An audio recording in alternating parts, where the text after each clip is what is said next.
Bonjour à tous, moi c'est Audrey, je suis praticienne shiatsu et passionnée de santé équine. Et tous les vendredis, je me mets au défi de vous partager un maximum d'informations et de pistes de réflexion sur un sujet lié à la santé de vos compagnons à crinière. J'embarque donc avec moi pour parler physiologie, émotions et relations, avec beaucoup de bonne humeur et surtout de la passion. C'est parti, je vous souhaite une bonne écoute.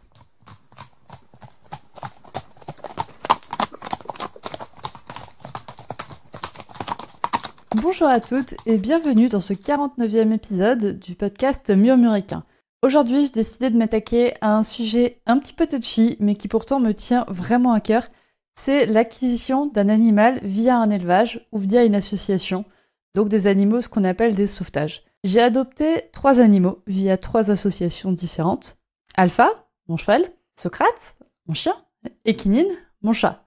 Vous n'entendez parler plus que de Alpha, qui fait toujours partie de ma vie. Et pour des raisons personnelles, je ne m'étendrai pas sur Socrate ni sur Kinine, qui ne vivent plus avec moi. Tout ce que vous devez savoir, c'est que leur vie avec moi a duré moins d'1 an et que ça s'est très mal fini. Je suis donc assez dégoûtée des associations de protection animale et j'ai décidé que mon prochain animal viendrait d'un élevage où il aurait reçu une bonne sociabilisation, n'aurait pas de problème de santé et surtout où je connaisse toute sa vie et tous les problèmes qu'il a pu avoir avant moi. J'ai en effet acheté Whisper chez un éleveur. Certes, Whisper présente de nombreux problèmes de santé, mais au moins je les connais tous, parce que c'est avec moi que le diagnostic a été posé. Je connais aussi les causes de problématiques comportementales que Whisper peut avoir. Par exemple, il a peur dans le vent, mais je sais pourquoi, c'est parce qu'il a eu un accident. J'étais là, c'est moi qui conduisais le vent, je sais ce qui s'est passé. Et pour moi, ça fait une énorme différence de connaître toute la vie de l'animal ou d'en connaître seulement une partie, voire rien du tout, au moment où on l'achète. Toujours est-il que quand j'annonce que je vais acheter un animal en élevage, je fais face à énormément de réactions, plus ou moins fortes, plus ou moins violentes. Il y a plein d'animaux en SPA, c'est dommage de ne pas donner une seconde chance à un animal qui en a vraiment besoin, avec beaucoup d'emphase sur le vraiment. Tu pourrais choisir d'aider un animal, mais tu veux pas, et sous-entendu, tu es une grosse merde égoïste. Non, mais l'adoption, c'est beaucoup mieux, tu devrais adopter. Et les personnes-là insistent, même quand je dis que j'ai mes raisons de ne pas vouloir adopter mon prochain animal. Aujourd'hui, j'ai donc envie de vous présenter mon point de vue sur cette différence entre l'élevage et les sauvetages. J'ai envie de vous amener à réfléchir sur vos choix lors de l'acquisition d'un animal. J'ai aussi envie que cet épisode soit le plus neutre possible. Il est là pour vous faire réfléchir, sans accuser une partie ou l'autre. Le but, c'est de vous faire arrêter de culpabiliser. Arrêtez de culpabiliser quand on achète un animal en élevage. Arrêtez de culpabiliser quand on galère avec son animal de sauvetage. Et je suis dans les 2 camps, rappelez-vous. J'ai Whisper que j'ai acheté en connaissant sa vie. Et j'ai Alpha que j'ai acheté sans connaître une grande partie de sa vie. Donc j'ai un animal d'élevage et un animal de sauvetage. Gardez bien ça en tête pour le reste de l'épisode. Je suis pas dans un camp ou dans un autre. Je suis dans les 2 et j'ai testé les 2. Et je sais pourquoi je choisis un des 2 camps pour le prochain animal que je vais avoir. Et c'est cette réflexion que je vais essayer de vous transmettre. Premièrement, donc, quelques définitions. Premièrement, l'adoption. Cette définition, c'est celle du dictionnaire. L'adopté est une personne, ou ici un animal, qui entre dans la famille de la personne qui l'adopte. Donc, que vous achetiez un animal en élevage ou en association, il s'agit d'une adoption. Vous faites entrer votre animal dans votre famille. Du coup, dans la suite de l'épisode, quand je parle d'achat en élevage ou d'achat en sauvetage. On va pas se mentir, vous achetez votre animal, que ce soit dans un élevage ou dans une association. Et on va pas se mentir, vous adoptez un animal dans les 2 cas. C'est pareil également. Pour les définitions d'élevage et sauvetage, je vais vous donner ma définition perso pour qu'on parte à peu près sur les mêmes bases et qu'il n'y ait pas de mauvaise interprétation de cet épisode de podcast. L'élevage, pour moi, c'est un animal dont le passé est entièrement connu et qui a bénéficié d'un accompagnement de qualité tout au long de sa vie. C'est-à-dire qu'il n'y a pas de manque flagrant d'éducation ou qu'il n'y a pas de manque de soins flagrants. Et un sauvetage, pour moi, c'est quand une partie, voire toute la vie de l'animal est inconnue au moment de l'achat. Ou que c'est un animal qui a eu un mauvais accompagnement ou un accompagnement plus que douteux au cours de sa vie. C'est-à-dire qu'il y a eu des manques d'éducation ou des manques de soins sur toute ou une partie de sa vie. Vous voyez donc que instinctivement, je parle principalement d'animal jeune, d'animal qui a eu 1 ou 2 propriétaires avant vous. Si l'animal a eu plus de propriétaires, pour moi après, Est-ce qu'on le classe dans les élevages ou dans les sauvetages? Ça dépendra de l'historique que vous avez réussi à obtenir lors de l'achat. Dans tous les cas, on peut partir du principe que plus l'animal a eu d'années de vie, plus il y a de probabilité qu'il soit pour moi en fait dans la catégorie des sauvetages avec mes définitions. Je vais passer maintenant aux avantages et aux inconvénients de chacun des deux modes. Donc premièrement, les avantages d'un achat en élevage. On connaît les problématiques de l'animal, en partant du principe que le vendeur est honnête bien évidemment, et que le vendeur connaît son animal et que le vendeur vous transmet ses connaissances de l'animal. Normalement, vous achetez un animal qui est en bonne santé, ce qui justifie le prix d'achat quand on achète dans un élevage pour moi. Ou alors, vous avez un droit de rétractation pour vice caché. Ou alors, le propriétaire vous vend un animal, mais vous dit, bah voilà, cet animal, il est malade, il a X maladies, c'est diagnostiqué, ça a été traité par un vétérinaire, et le prix d'achat est diminué en fonction de la maladie de l'animal. Vous achetez normalement un animal qui est plutôt bien sociabilisé et plutôt bien manipulé. Ou au pire, un animal qui est relativement vierge. C'est-à-dire que si vous achetez un poulain qui n'a jamais vu l'homme, bah au moins il n'a jamais vu l'homme. C'est-à-dire qu'il l'a ni vu en bien, ni vu en mal. Et vous bénéficiez d'un accompagnement de l'éleveur pour les premières semaines ou les premiers mois qui suivent l'achat. Normalement, ça dépend des éleveurs. Les avantages d'acheter un animal en association. Pour moi, ces avantages sont que c'est un prix qui est peu élevé. On fait une bonne action quand on achète en association. On sauve en fait deux animaux, celui qu'on adopte et celui qui prend la place de l'animal qu'on vient d'acheter dans le refuge. On adopte aussi souvent un animal adulte, donc c'est plus facile d'avoir une idée du comportement de l'animal. Bien évidemment, s'il n'a pas été shooté pendant l'essai, c'est un cheval, ou s'il a été mis dans des conditions stressantes qui ont éteint ses comportements naturels, par exemple. Un autre avantage d'un achat en association, pour moi, c'est d'avoir un animal qui est déjà stérilisé. Donc ça vous fait des frais à prévoir en moins. Et surtout que normalement, le prix d'achat d'un animal en association, c'est les frais de stérilisation, les frais d'identification, etc. Donc c'est pas très élevé. Mais au moins, vous n'avez pas ces frais-là de stérilisation à prévoir par la suite. Et vous bénéficiez aussi, normalement, d'un accompagnement par l'association dans les premières semaines ou les premiers mois de cohabitation avec votre animal. Donc ça, c'est la même chose que vous achetiez en élevage ou en association. Normalement, vous bénéficiez d'un accompagnement pour les premiers mois de vie avec votre animal. Les inconvénients pour moi d'un achat en élevage. Là, il y a le prix, on en a déjà parlé. Le prix est plus élevé que pour un animal d'association. Mais après, pour moi, ce prix est justifié par normalement la bonne santé de l'animal et la traçabilité, on pourrait dire, de l'animal, de ses lignées, etc. Mais quand on achète un élevage, on favorise en fait l'élevage. Et donc, on favorise autant les élevages recommandables que les élevages qui sont peu recommandables, des types usines à chiens ou des types chevaux qui sont laissés à l'abandon, enfin, les chevaux qui se reproduisent tout seuls dans un pré. Forcément, on va valoriser ces pratiques-là qui sont pas ouf, on est d'accord. On va aussi favoriser, par exemple, les gens qui font reproduire leur animal juste parce que c'est une jument, donc elle peut avoir un poulain, donc je lui fais faire un poulain et puis ça va me faire un peu d'argent. Voilà, donc choisissez bien le type d'élevage dans lequel vous allez. On favorise aussi le capitalisme. J'achète l'animal, je l'ai, il est à moi, il me doit quelque chose. C'est plus philosophique là, mais c'est vrai que quand on achète en élevage, on favorise ça. On favorise cette notion d'offre et de la demande qu'il n'y a pas quand vous achetez en association parce que l'offre et la demande sont dévalorisées. Enfin, il n'y a pas cette notion d'offre et de demande quand vous achetez en association parce qu'il y a beaucoup plus d'offres de chats ou de chiens disponibles que de demandes d'adoption. Les inconvénients, par contre, d'acheter un animal en association, c'est que souvent, on ne connaît pas le passé de l'animal, surtout sur sa santé. Souvent, les départs dans la vie des animaux qu'on achète en association sont pas foufous, notamment d'un point de vue de l'alimentation. Ce qui va, à terme, causer des problèmes. Ça va causer de l'arthrose, de l'insuffisance rénale, des problèmes digestifs chroniques, des retards de croissance. Donc, normalement, vous évitez ces problématiques d'alimentation qui ont été non contrôlées quand vous achetez dans un élevage. Et il y a quand même une grosse possibilité de changement de comportement de l'animal quand il va sortir des conditions de détention ultra stressantes dans lesquelles il est. C'est-à-dire qu'il va décompenser et donc vous allez avoir un gros changement de comportement, potentiellement. Par exemple, un cheval qui a vécu dans un endroit relativement fermé, je pense à des animaux qui en fait sont enfermés dans des box pendant des mois, voire des années, et que c'est ces animaux-là qu'on va récupérer après en association. Forcément, quand ce cheval-là, vous allez le remettre dans un pré, et son comportement va être totalement différent. Je pense aussi par exemple aux chats et aux chiens qui n'ont pas du tout le même comportement quand ils sont dans des box en refuge et quand ils sont vraiment sur votre canapé. On a donc vu les avantages et les inconvénients d'acheter soit en élevage, soit en association, donc de faire du sauvetage. Maintenant, je vais vous parler des humains qui achètent en association et des humains qui achètent en élevage. Pour moi, la grosse problématique quand on achète en association, c'est le syndrome du sauveur. Parce qu'on va être clair directement, quand on achète un animal en association, il y a un putain de syndrome du sauveur qui est derrière. Je vous explique. Je vis dans un monde où le bien-être animal est important. On est même jugé sur nos capacités à rendre nos animaux heureux. Notre cheval doit vivre au pré avec des congénères le plus proche possible de ses besoins naturels.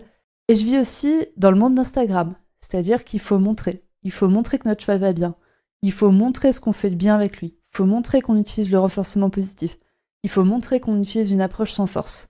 Et surtout, il faut pas montrer les galères. Il faut montrer le bon côté des choses, ce qui alimente du coup ce cercle plutôt vicieux de toujours plus dans le bien-être équin. On n'en fait jamais assez et ce qui peut amener les propriétaires à culpabiliser. Et c'est pareil avec les adoptions d'animaux. On a ce besoin égocentrique de montrer qu'on est les gentils dans l'histoire. Et les gentils dans l'histoire, dans notre société, dans le monde dans lequel je vis et dans le monde dans lequel vous vivez aussi certainement, c'est ceux qui adoptent un animal en association. C'est ceux-là les bons dans l'histoire, c'est ceux-là les gentils. C'est ceux qui vont pas acheter dans les élevages burk caca, qui exploitent leur gentil jument, qui n'a rien demandé. C'est ceux qui disent ah non mais c'est dégueulasse, les inséminations artificielles et les juments entravés pour la saillie, moi je veux pas favoriser ça. C'est ceux-là les gentils dans le monde du bien-être animal. Et on va pas se mentir, le sauveur recherche, bien sûr, le plus souvent inconsciemment, mais il le recherche quand même. Il recherche pas le fait d'aider les autres, mais il recherche le fait de savoir que lui, il a aidé, le fait de savoir que lui, il est bon. En somme, ça regonfle son ego. Et à ses yeux et aux yeux du monde, il s'achète une conscience. C'est le moment où je vous rappelle que j'ai aussi adopté 3 animaux en asso. Et clairement, il y avait un gros fond égocentrique de « je veux aider cet animal ». Je peux pas dire non plus que j'avais une confiance en moi qui est à toute épreuve. Non, loin de là.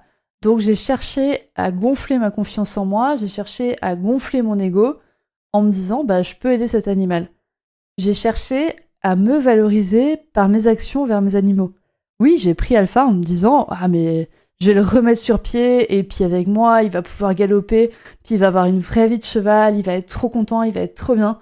Bah non, après 5 ans de vie commune, Alpha, il a encore des ulcères gastriques et il galope toujours pas. Donc, pan dans ta gueule, Audrey.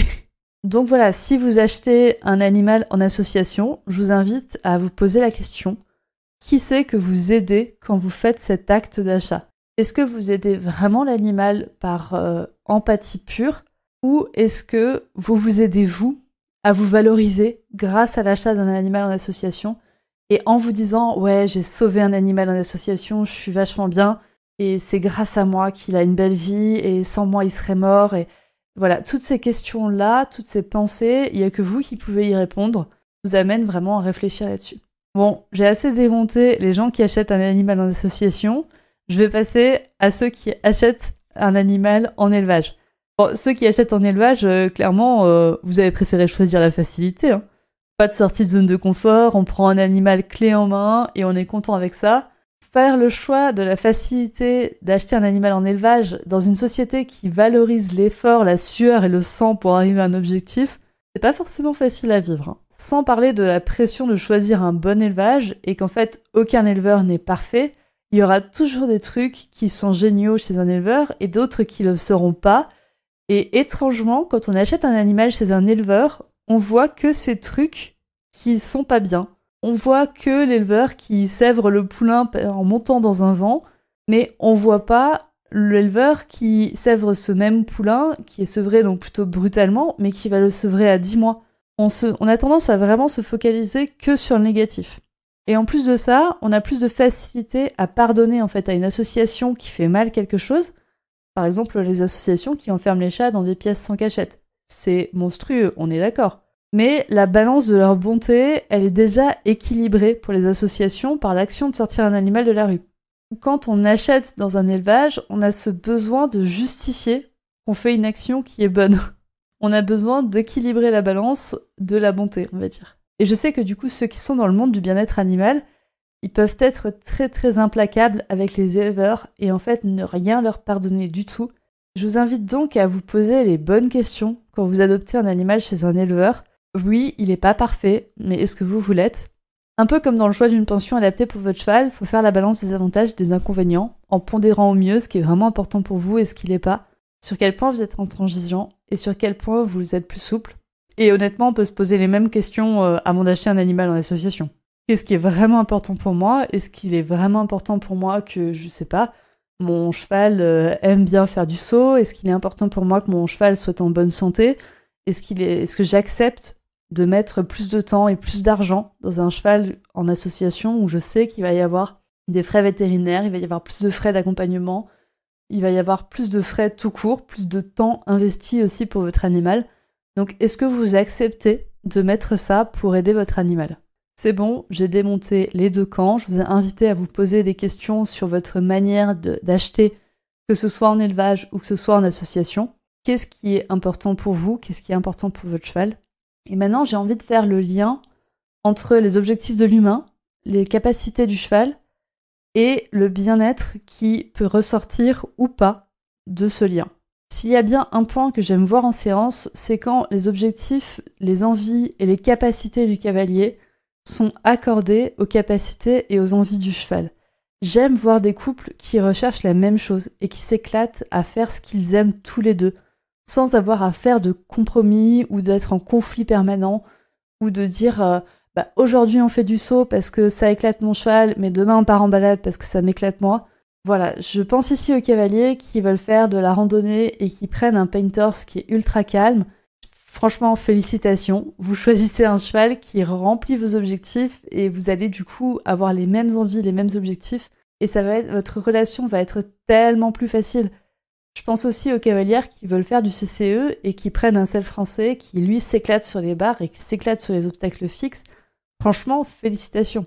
Et je verse un peu une larme à l'intérieur de moi quand je vois un cheval qui s'éclaterait sur les barres, mais une cavalière qui est totalement flippée du saut et qui se force pour faire plaisir à son cheval. Ou quand je vois une cavalière de dressage qui peine à rassembler son croisé trotteur au dos de 14 km de long. Ou encore une cavalière qui a juste envie de se faire plaisir en balade et elle a un grand cheval allemand qui est pété de sang et qui saute au premier papillon. Je pense aussi à la cavalière qui voulait une vie tranquille avec son cheval et qui se retrouve confrontée à 1000 problèmes de santé avec son poulain démarré.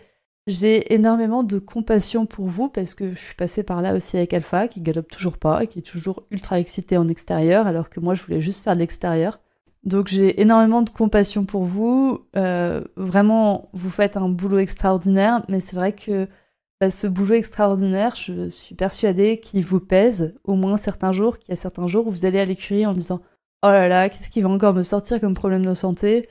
ou « Oh là là, est-ce qu'on va vraiment réussir à faire notre séance aujourd'hui ?» Bien sûr, tous les couples vont réussir à s'accorder et à profiter ensemble, mais à quel prix ? Après combien de temps ? Après combien de leçons ? Après combien d'enseignants brutaux avant de tomber sur l'enseignante qui les aide enfin à se comprendre ? Combien de temps et d'argent vont être dépensés afin de réussir à accorder ces couples chevaux-cavaliers ? Je suis convaincue que tous les chevaux sont capables de tout et que toutes les cavalières sont aussi capables de tout faire. Mais est-ce que en être capable, c'est synonyme de le vouloir ? Est-ce qu'il faut à tout prix développer toutes ces capacités ? Ou est-ce que la vie à l'écurie ne pourrait pas être juste simple pour une fois ?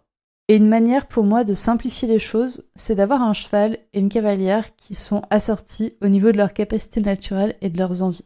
Je vous invite donc, si vous n'avez pas encore de cheval ou si vous voulez en acheter un prochain, à vous questionner sur vos envies et de vous trouver un cheval qui vous permette de répondre à ces envies. Bien évidemment, il va y avoir des moments pas faciles et bien évidemment, il faudra vous faire accompagner. Mais est-ce qu'on peut pas choisir la facilité en achetant un animal qui nous correspond ? Que ce soit un animal d'élevage ou que ce soit un animal d'association. Si vous fonctionnez au coup de cœur, acceptez aussi de revoir vos envies selon celles de votre cheval et essayez peut-être d'y aller sans trop d'objectifs. En gros, ne culpabilisez pas d'avoir adopté un cheval en élevage pour vous faciliter la vie et parce que vous avez envie de vous éclater facilement sur certaines choses et que vous n'avez pas envie d'être confronté à des problèmes de santé ou à des problèmes de comportement. Ne culpabilisez pas sur ça, si vous faites le choix de la facilité.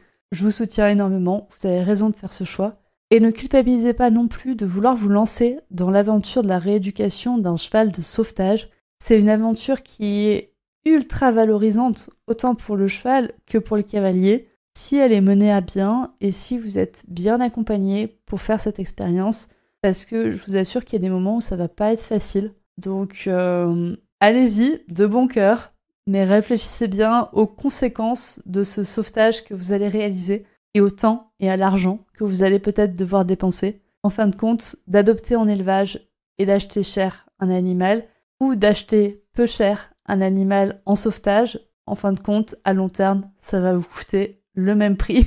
Mais à quel moment est-ce que vous voulez mettre le prix et combien d'argent vous êtes prête à mettre pour vous économiser des soucis et de la charge mentale? Les deux choix sont totalement valables, justes et justifiés selon vos envies, vos objectifs, vos capacités. Vous n'avez rien à prouver, ni aux abonnés Instagram, ni à vous-même. Soyez juste dans l'instant présent avec votre animal, c'est déjà largement suffisant. J'espère que j'ai réussi à faire de cet épisode un épisode plutôt neutre et à ne pas lyncher un des deux camps plus que l'autre et à ne pas valoriser un des deux camps plus que l'autre. On a toute la même envie en tête, on a toute l'envie de vivre de bons moments avec notre cheval et de voir notre animal heureux, quel que soit le choix d'achat qu'on a fait. Si c'est un choix que vous avez fait en conscience, c'est le bon choix. Vous n'avez pas à vous justifier auprès de personne. C'est vraiment le message que je veux faire passer aujourd'hui. J'espère que j'ai réussi à le faire passer ce message et je vous dis à très bientôt pour un prochain épisode. Et voilà, c'est la fin de cet épisode du podcast Murmuréquin. J'espère que cet épisode vous a plu. Si c'est le cas, n'hésitez pas à venir me le dire sur Instagram ou par mail. Vous pouvez aussi partager l'épisode à une personne qui veut en apprendre plus sur les chevaux. Et si vous avez envie de soutenir un média qui a comme ambition de propager le savoir au plus grand nombre et ainsi d'améliorer la vie de nos compagnons à crinière, vous pouvez le faire dès aujourd'hui en faisant un don sur le compte Tipeee du podcast Murmuréquin. Je vous laisse donc le lien de mon compte Tipeee dans la description de cet épisode et je vous remercie au plus profond de mon cœur si vous m'aidez dans le projet fou de ce podcast qui est de rendre le savoir équin toujours plus accessible pour tout le monde. On se retrouve vendredi prochain pour un nouvel épisode. À bientôt!